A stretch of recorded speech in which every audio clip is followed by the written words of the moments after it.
You are in the financial danger zone and you have to make drastic changes. That means right now, no more eating at restaurants, no more vacations, no more doing anything that doesn't put money in your pocket, and no more Netflix. No.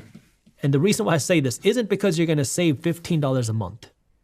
It's so you can save 2 hours of your time a day. The average American is watching more than 2 hours of television a day. And if you don't have $2,000 saved up, if you have credit card debt, you cannot afford those 2 hours a day being wasted on TV. And that means right now, you have to go out and start using the time to learn, start using the time to work, and start using the time to make some extra dollars. So what do? Start selling stuff. Stop spending money. Selling stuff you own. Selling stuff you own.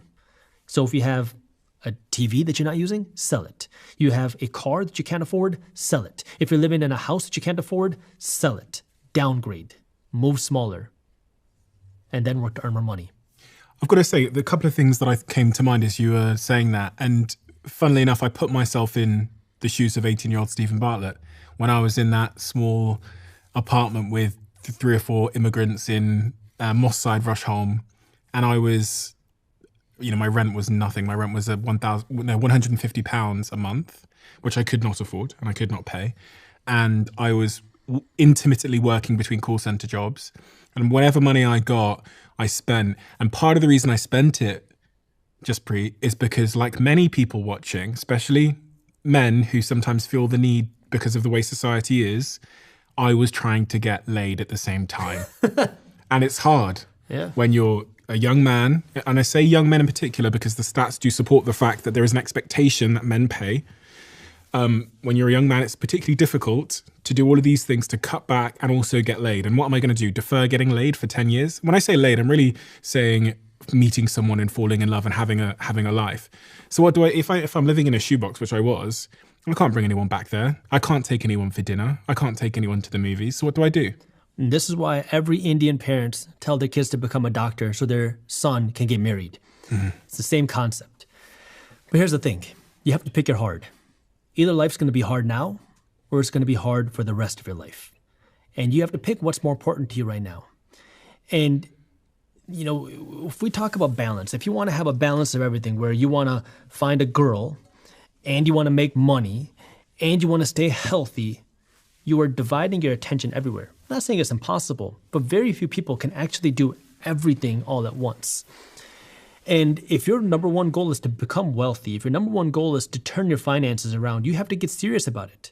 Because where you put your attention is where you get the results. And so if you want to be in a better financial situation, you are going to have to make sacrifices. And it's difficult. I can't come here and tell you it's going to be easy. Because that's going to be me lying to you. I got to be honest, I did make a sacrifice. And for me, the sacrifice was I started a business, and frankly, that meant that I didn't have time to be going out, getting laid or meeting people or socializing. But my story arc ends with it going well, and then the romantic situation taking care of itself many years later once it had gone well, because I was so focused on myself. And it's funny, there is a bit of a paradox to life that the more you actually focus inward, the more you become a magnet. Yeah. And the more I focused outward, the more I pursued and chased and sort of neglected myself, the more harder it was to get people interested in me. Yeah. And, I also want to say that when I talk about building wealth, I'm not talking about becoming a money hungry, just money greedy, this evil person that just cares about money. That's not what I'm talking about, because I want you to live a holistic life, because money is just one part of your life.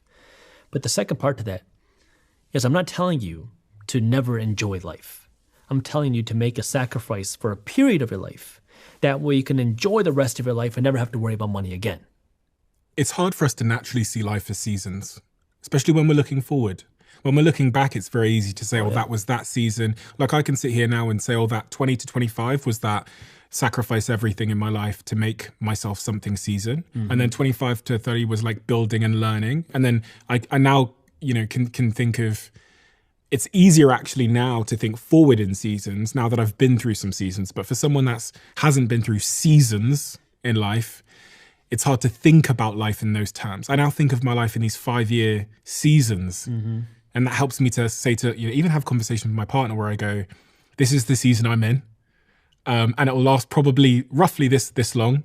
And I'm going to sacrifice these things and prioritize these things in this season. Mm-hmm. But it's hard for people to understand this idea. It's difficult, and that sacrifice is difficult.